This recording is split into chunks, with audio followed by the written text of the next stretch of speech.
माध्यमिक शिक्षा विभाग उत्तर प्रदेश द्वारा संचालित कक्षा 10 हिंदी विषय के अंतर्गत आज गद्य खंड से ममता प्रकरण पर चर्चा होगी।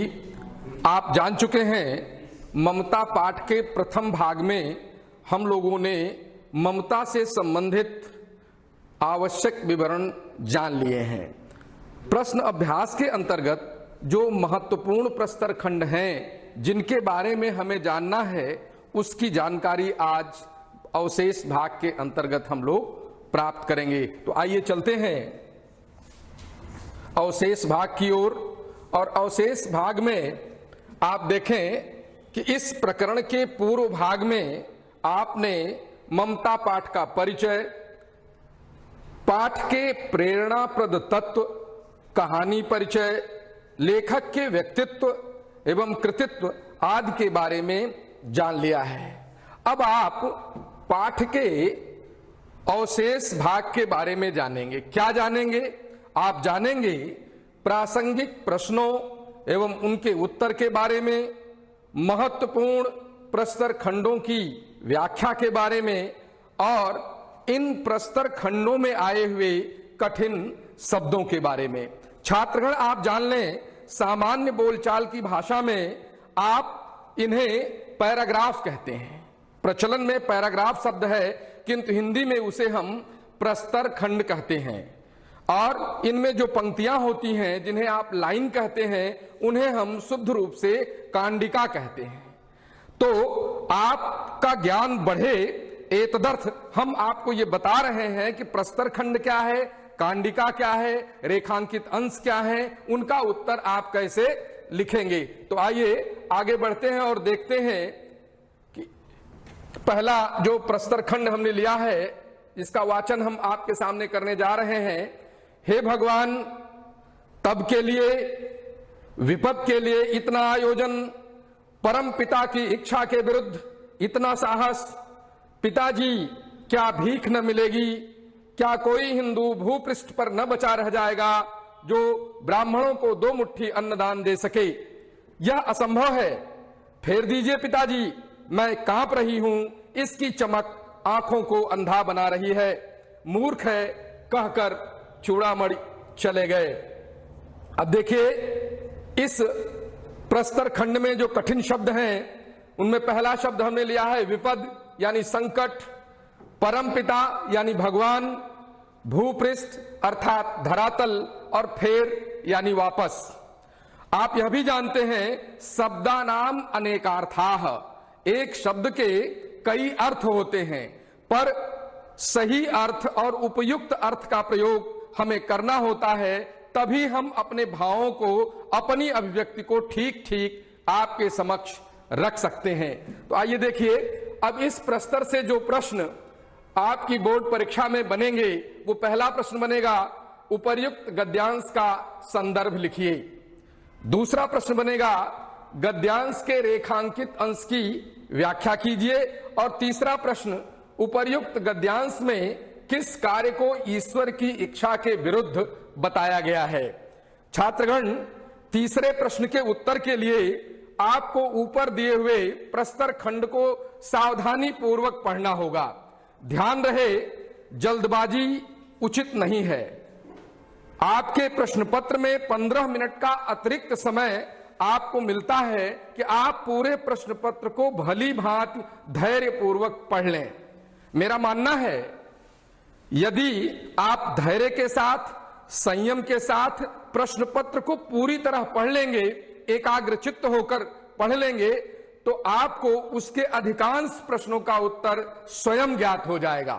इसलिए आपके लिए यह आवश्यक है कि दत्त चित्त होकर पहले आप वाचन कर लें, शुद्ध शुद्ध वाचन कर लें। आइए इन प्रश्नों के उत्तर की ओर बढ़ते हैं। तो देखते हैं, पहला प्रश्न आपका था संदर्भ।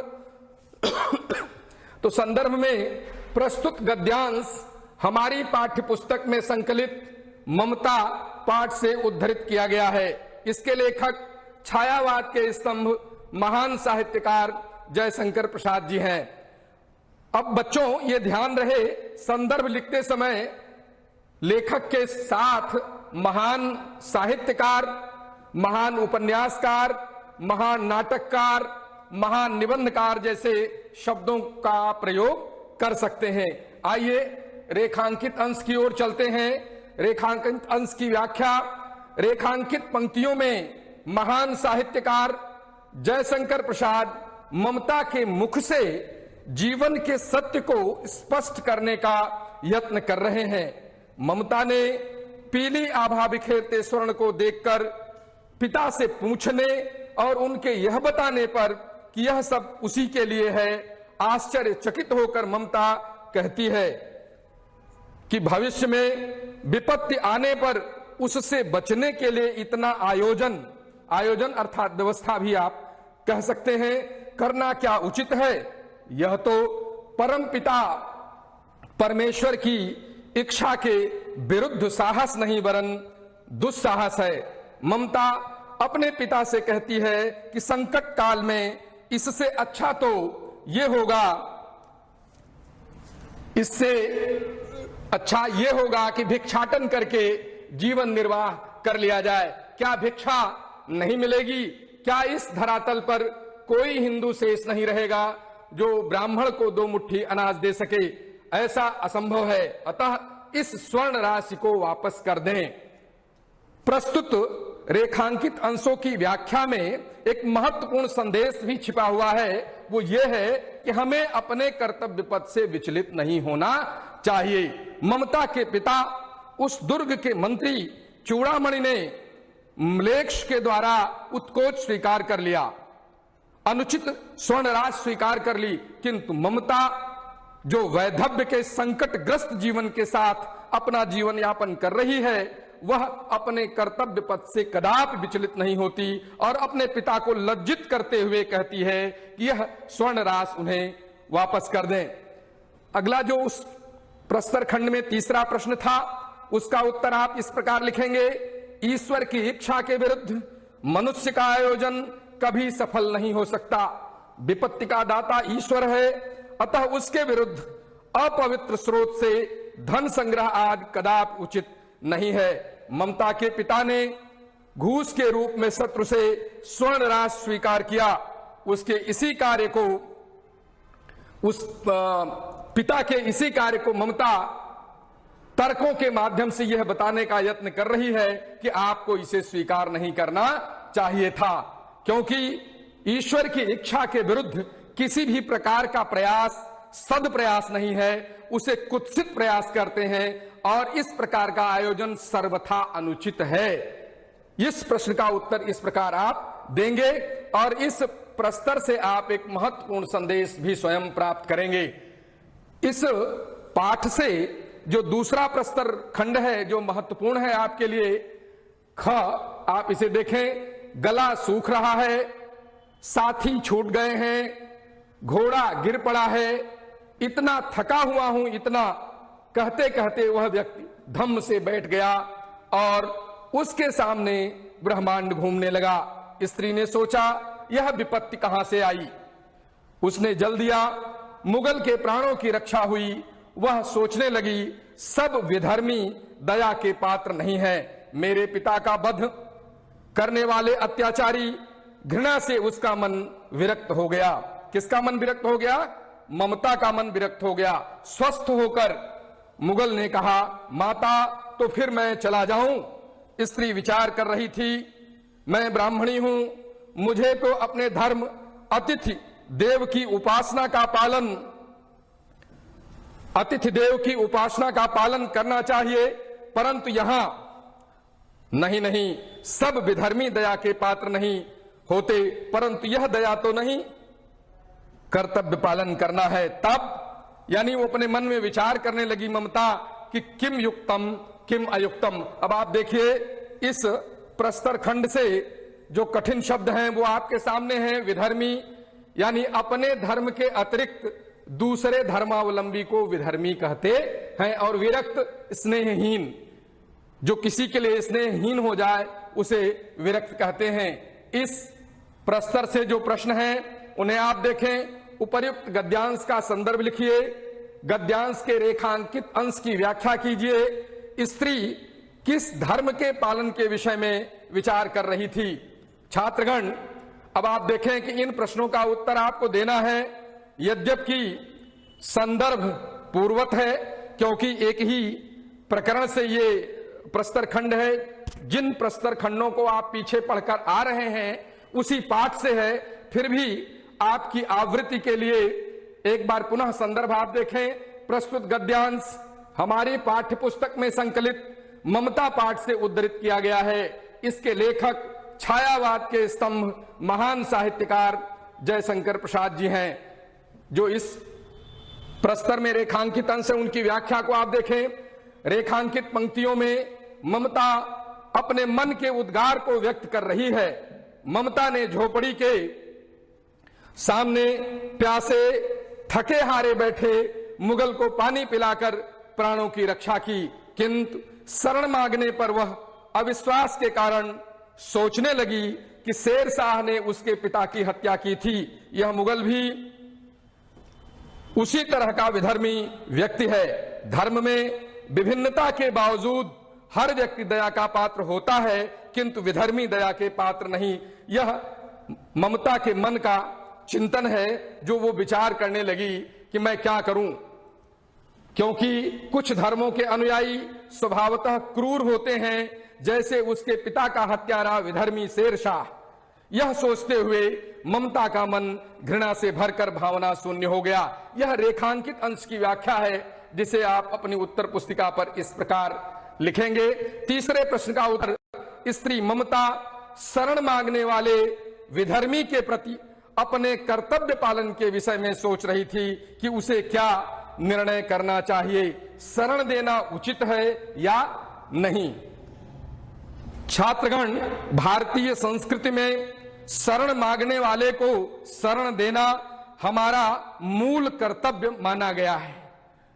गोस्वामी तुलसीदास ने रामचरितमानस में रावण के भाई विभीषण के द्वारा जब श्री राम के चरणों में आकर शरण की याचना की जाती है, तो वहां तुलसी बाबा लिखते हैं, शरणागत कहूं जे तजहि निज अनहित अनुमान, ते नर पावर पाप में तिनहि बिलोकत हानि। यानी शरणागत वत्सलता होनी ही चाहिए, और स्त्री ममता जो वैधव्य का जीवन व्यतीत कर रही है, लोक लाज की रक्षा करते हुए भी, अपने स्वाभिमान की रक्षा करते हुए भी, वह उस विधर्मी को जो उसके पिता के हत्यारे के समान ही था शरण दे देती है। यानी कर्तव्य पथ पर अटल होती है और मन के भावों को वो हटा देती है। ध्यान रहे, जो सदाचारी व्यक्तित्व है उस पर कुत्सित प्रभाव बहुत देर के लिए स्थायी नहीं होते,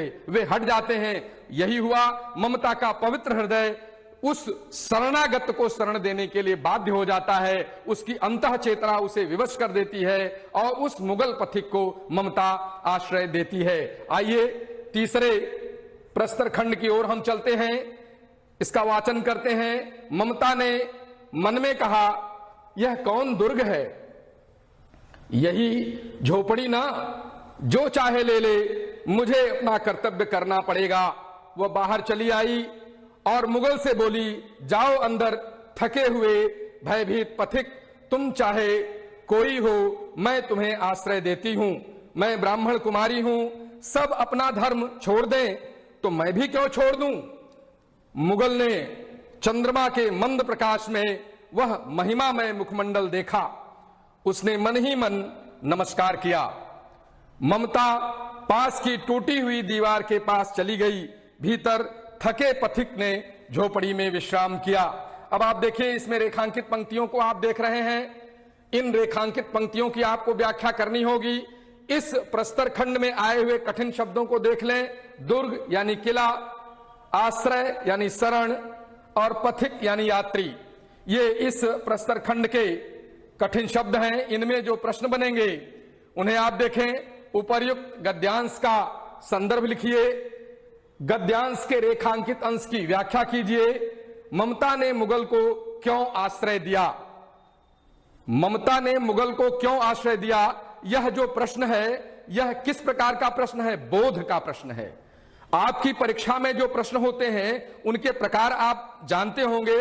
पुनः आपकी स्मरण के लिए एक बार बता दूं, ज्ञान, बोध, अनुप्रयोग और कौशल से संबंधित प्रश्न आपसे पूछे जाते हैं। तो यह प्रश्न बोध का है कि ममता ने मुगल को क्यों आश्रय दिया, यह आपके समझने का प्रश्न है। इसके एक से अधिक उत्तर हो सकते हैं जिनको आप अपनी उत्तर पुस्तिका पर लिखेंगे। यह निर्भर करेगा कि आपने पाठ को, आपने प्रस्तर खंड को कितने मनोयोग के साथ पढ़ा है और समझा है। आइए संदर्भ की ओर चलते हैं। यद्यपि संदर्भ पूर्ववत है तथापि एक बार दोहराते हुए हम आगे बढ़ते हैं। प्रस्तुत गद्यांश हमारी पाठ्य पुस्तक में संकलित ममता पाठ से उद्धृत किया गया है। इसके लेखक छायावाद के स्तंभ और महान साहित्यकार जयशंकर प्रसाद जी हैं। रेखांकित अंश की व्याख्या आप देखें, जो उपर्युक्त प्रस्तर में रेखांकित अंश थे उनकी व्याख्या आप कैसे लिखेंगे। रेखांकित पंक्तियों में ममता के उद्गार को सुनकर मुगल ने किस दृष्टि से उसे देखा और उसका हृदय कितना प्रभावित हुआ, इसे स्पष्ट किया गया है। ममता मुगल से कहा कि थके हुए पथिक यानी यात्री, मैं तुम्हें आश्रय देती हूं। मैं ब्राह्मण कुमारी हूं, भले सब लोग अपना धर्म छोड़ दें किंतु मैं अपने धर्म अतिथि उपासना का पालन करना नहीं छोड़ सकती। इतना सुनते ही असहाय मुगल ने चांदनी रात के मंद प्रकाश में गौरवमयी ममता के मुख की आभा देखी, चमक देखी और मन ही मन उसे नमस्कार किया। आश्रय देने वाली गरिमामयी ममता की उदारता के सामने वह नतमस्तक हो गया। कौन नतमस्तक हो गया? वो पथिक, वो मुगल पथिक जो शहंशाह हुमायूं के रूप में उस कुटिया के सामने आश्रय मांग रहा था। उसके मन में यह था, यह अकेली स्त्री क्या मुझे शरण देगी? वह जान बचाकर भागा था। उसके मन में यह संदेह था कि शेरशाह के सैनिक कहीं उसे ढूंढ न लें और उसकी हत्या न कर दें, क्योंकि उस समय वो असहाय हो चला था। उसके प्राणों की रक्षा हुई, इसलिए उस गरिमामयी ममता के मुखमंडल की आभा को, मुखमंडल की कांति को देखकर मन ही मन नमन किया, प्रणाम किया और नतमस्तक हो गया। तीसरे प्रश्न का उत्तर आप देखें। ममता ने मुगल को आश्रय अपने कर्तव्य पालन की दृष्टि से दिया था। अतिथि की उपासना हर गृहस्थ का, विशेषकर हिंदू धर्म में अनिवार्य माना जाता है। अतिथि देवो भव धर्म का आदेश है। इसी आदेश के पालन के लिए ममता ने मुगल को आश्रय दिया। ये बहुत महत्वपूर्ण बात है भारतीय संस्कृति की कि यदि कोई अतिथि, कोई मेहमान हमारे घर आ जाता है तो उसके सम्मान में, उसके आदर में हम कोई कमी नहीं करते। हम अपने को समेट लेते हैं, अपनी सुख सुविधाओं को कम कर लेते हैं, किंतु आए हुए अतिथि को सम्मान इस प्रकार देते हैं जैसे वो हमारे लिए भगवान हो। इसीलिए भारतीय मनीषा ये कहती है, अतिथि देवो भव, अतिथि भगवान के समान है। और इसी कर्तव्य का पालन ममता ने किया और उस शरण मांगने वाले, आश्रय मांगने वाले मुगल पथिक को अपनी कुटिया में आश्रय प्रदान कर दिया। आइए अगले प्रस्तर खंड की ओर हम चलते हैं। शब्द सुनते ही प्रसन्नता की चीत्कार ध्वनि से वह प्रांत गूंज उठा। ममता अधिक भयभीत हुई। पथिक ने कहा, वह स्त्री कहां है? उसे खोज निकालो। ममता छिपने के लिए अधिक सचेष्ट हुई, सचेष्ट यानी सावधान हुई। वह मृगदाव में चली गई, दिन भर उसमें से न निकली। संध्या में जब उन लोगों के जाने का उपक्रम हुआ तो ममता ने सुना पथिक घोड़े पर सवार होते हुए कह रहा है, मिर्जा, उस स्त्री को कुछ भी दे न सका, उसका घर बनवा देना, क्योंकि मैंने विपत्ति में यहां विश्राम एवं संरक्षण पाया था। यह स्थान भूलना मत। इसके बाद वे चले गए। अब आप देखें, इनमें जो रेखांकित पंक्तियां हैं इनकी आपको व्याख्या लिखनी है और संदर्भ लिखना है तथा इसमें आए हुए प्रश्न का उत्तर देना है। तो सबसे पहले कठिन शब्दों को हम देख लेते हैं। सचेष्ट यानी सावधान, मृगदाव यानी वन्य जीवों, हिरण आदि के रहने का स्थान, जहां पर छोटे जंगली जीव छिपकर रहते हैं अपनी प्राण रक्षा के लिए, उन्हीं के बीच ममता चली गई थी, जिससे ममता की सुरक्षा को कोई आघात न पहुंचे। आइए आगे चलते हैं और देखते हैं इस प्रस्तर खंड से प्रश्नों को। पहला प्रश्न, उपर्युक्त गद्यांश का संदर्भ लिखिए, गद्यांश के रेखांकित अंश की व्याख्या कीजिए। तीसरा प्रश्न है, ममता क्यों भयभीत हुई? तो संदर्भ पुनः वही है जिसकी आवृत्ति हम बार बार कर रहे हैं, पूर्वत ही आप इसे लिखेंगे, आप देख लेंगे, समझ लेंगे, और कोशिश आपकी ये होनी चाहिए, प्रयास आपका ये होना चाहिए कि संदर्भ की भाषा रुचिकर और साहित्यिक हो। आइए एक बार दोहराते हैं संदर्भ को। प्रस्तुत गद्यांश हमारी पाठ्य पुस्तक में संकलित ममता पाठ से उद्धृत किया गया है। इसके लेखक छायावाद के स्तंभ महान साहित्यकार जयशंकर प्रसाद जी हैं। रेखांकित अंश जो इसमें हैं उनकी व्याख्या आप कैसे लिखेंगे, आप देखें।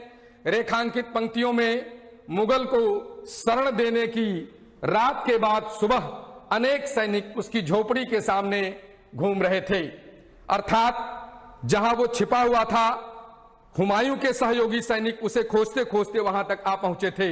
मुगल झोपड़ी से बाहर निकल आया था। यहां मुगल शब्द हुमायूं के लिए प्रयुक्त है। हुमायूं उस झोपड़ी से बाहर निकला। मुगल पथिक अपनी आश्रयदाता स्त्री को कुछ देना चाहता था, इसलिए उसने आदेश दिया कि उस स्त्री को खोजो। किस स्त्री को खोजो? ममता को खोजो, जिसने उस मुगल को आश्रय दिया था। जब वह नहीं मिली तो उसने एक मिर्जा यानी अपने एक सहयोगी से कहा कि मैं आश्रय देने वाली उस स्त्री को कुछ भी नहीं दे सका, तुम उसका घर अवश्य बनवा देना, क्योंकि मैंने विपत्ति के क्षणों में यहां आश्रय पाया और विश्राम किया था। यह स्थान भूलना नहीं। यह हिदायत देकर वे सब चले गए। कौन चले गए? हुमायूं चला गया और हुमायूं के जो सहयोगी सैनिक थे वे सब चले गए। आइए देखिए जो तीसरा प्रश्न है इस पाठ का, उसका उत्तर आप कैसे लिखेंगे? ममता का भयभीत होना स्वाभाविक था। स्वाभाविक क्यों था? जब उसकी कुटिया के सामने कई घुड़सवार सैनिक आ गए तो उसने सोचा कि ममता के साथ छल हो रहा है, और उसी छल के कारण वो भयभीत हो उठी थी। ममता के मन में पहले से ही भाव भरा हुआ था कि सब विधर्मी दया के पात्र नहीं होते हैं, वे कभी भी धोखा, कृतघ्नता, एक शब्द आया यहां कृतघ्नता, आप देखें कृतघ्नता का क्या अर्थ है? कृतज्ञता का अर्थ है किए हुए उपकार को न मानने वाला। अब कृतज्ञता का विलोम क्या होगा? कृतज्ञ, अर्थात किए हुए उपकार को मानने वाले को कृतज्ञ कहते हैं, और किए हुए उपकार को न मानने वाले को क्या कहते हैं? कृतज्ञ कहते हैं। इस प्रकार से आप देखें कृतज्ञता कर सकते हैं। शेरशाह ने ममता को मिलाकर उनकी हत्या करवा दिया था, और धोखे से ममता के पिता जो चूड़ामणि थे उनको धोखा देकर, लालच देकर शेरशाह के सैनिकों ने अपनी ओर मिला लिया था, और मिलाकर अंततः दुर्ग में प्रवेश करते समय युद्ध हुआ और युद्ध में चूड़ामणि की हत्या कर दी गई थी। इस प्रकार से आप देखें कि शेरशाह का अधिकार उस दुर्ग पर कैसे हुआ? धोखे के साथ हुआ। चूड़ामणि जी मारे गए और दुर्ग पर उन पठानों का अधिकार हो गया। इसी तरह सुबह मुगल भी अपने साथियों के मिलने के बाद ममता को पकड़कर गुलाम बना सकता था। ऐसी मनोदशा ममता की हो गई थी। ममता ऐसा सोच रही थी। इसी सोचने के कारण वो स्वाभाविक रूप से भयभीत थी। अगले प्रस्तर की ओर हम बढ़ते हैं। अब आप देखें, अश्वारोही पास आया। ममता ने रुक रुक कर कहा, मैं नहीं जानती कि वो शहंशाह था या साधारण मुगल, पर एक दिन इसी झोपड़ी के नीचे वह रहा। मैंने सुना था कि वह मेरा घर बनवाने की आज्ञा दे चुका था। मैं आजीवन अपनी झोपड़ी खुदवाने के डर से भयभीत रही। भगवान ने सुन लिया। मैं आज इसे छोड़ जाती हूं। अब तुम इसका मकान बनाओ या महल, मैं अपने चिर विश्राम गृह में जाती हूं। वह अश्वारोही अवाक खड़ा था। बुढ़िया के प्राण पक्षी अनंत में उड़ गए। अब देखिए इस प्रस्तर खंड से जो प्रश्न बन रहे हैं और कठिन शब्द जो हैं, शहंशाह यानी बादशाह, अवाक यानी शांत, निस्तब्ध, समझ नहीं पा रहा था वो सैनिक, जिसके लिए अवाक शब्द का प्रयोग हुआ है। उपर्युक्त गद्यांश का संदर्भ लिखिए, गद्यांश के रेखांकित अंश की व्याख्या कीजिए। ममता ने अश्वारोही को क्या बताया। ये तो संदर्भ तो पूर्ववत है जिसे आप जान रहे हैं। तो आइए रेखांकित अंशों की व्याख्या की ओर चलते हैं। रेखांकित पंक्तियों में ममता के कथन का वर्णन किया गया है। अनेक वर्षों बाद अब ममता 70 वर्ष की वृद्धा है।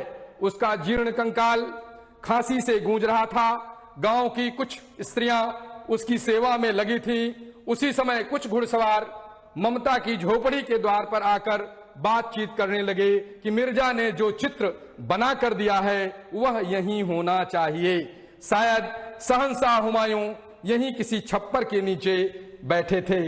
इन बातों को सुनकर ममता ने अश्वारोही को बताया, मैं नहीं जानती कि वो शहंशाह था या साधारण मुगल, पर वह एक दिन इसी झोपड़ी के नीचे रहा। मैंने सुना था कि वह मेरा घर बनवाने की आज्ञा दे चुका था।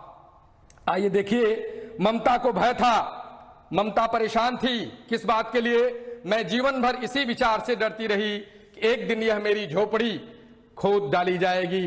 भगवान ने मेरी प्रार्थना सुन ली। आज मेरा अंतिम दिन है। मैं सदैव के लिए यह झोपड़ी छोड़े जा रही हूं। अब तुम्हारी इच्छा, इसे मकान बनाओ या महल। उत्तर अब आप देखें तीसरे प्रश्न का। रेखांकित अंशों की व्याख्या के बाद ममता ने अश्वारोही को बताया कि एक दिन इसी झोपड़ी के नीचे आश्रय लेने वाला शहंशाह था या साधारण मुगल, मैं नहीं जानती। मैंने सुना था कि वह मेरा मकान बनवाने का आदेश दिया था। मैं इसे आज छोड़कर अपने चिर विश्राम गृह में जा रही हूं। इसे मकान बनाओ या महल। यानी ममता को अपनी झोपड़ी से लगाव था। वो नहीं चाहती थी ममता कि उसकी झोपड़ी उसके जीते जी खो दी जाए। जिस दिन मुगल सैनिक वहां आए, उसकी झोपड़ी पर एक अष्टकोण मंदिर बनवाने की बात करने लगे, उस दिन ममता अपने चिर विश्राम गृह में चली गई और उसकी ये चिंता, उसकी ये दुश्चिंता समाप्त हो गई कि उसकी झोपड़ी कभी खोद डाली जाएगी। आइए, मैं समझता हूं कि इस पाठ के महत्वपूर्ण प्रस्तर खंडों को पढ़कर पाठ को आपने भली भांत समझ लिया होगा। अब आंतरिक मूल्यांकन में मेरी अपेक्षा है कि ममता कहानी के संवादों की विशेषताएं लिखिए। दूसरा, ममता कहानी में क्या संदेश दिया गया है इसे आप सूचीबद्ध कीजिए और अपने जीवन में आत्मसात भी कीजिए। पाठ में आए हुए प्रत्यय युक्त शब्दों को चिन्हित करते हुए सूची बनाइए, क्योंकि आपके प्रकरण में प्रत्यय और उपसर्ग भी है।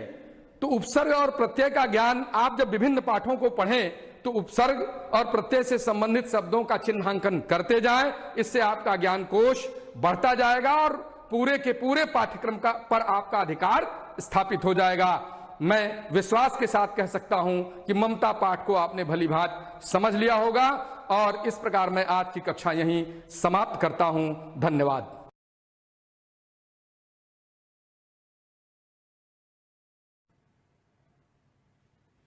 आप सभी विद्यार्थियों का मैं आशीष पाठक एक बार फिर से स्वागत करता हूं और फिर से हम लोग चलेंगे सीखने, सिखाने, पढ़ने और पढ़ाने की एक और सोपान की ओर, भौतिक विज्ञान की एक और कक्षा और बहुत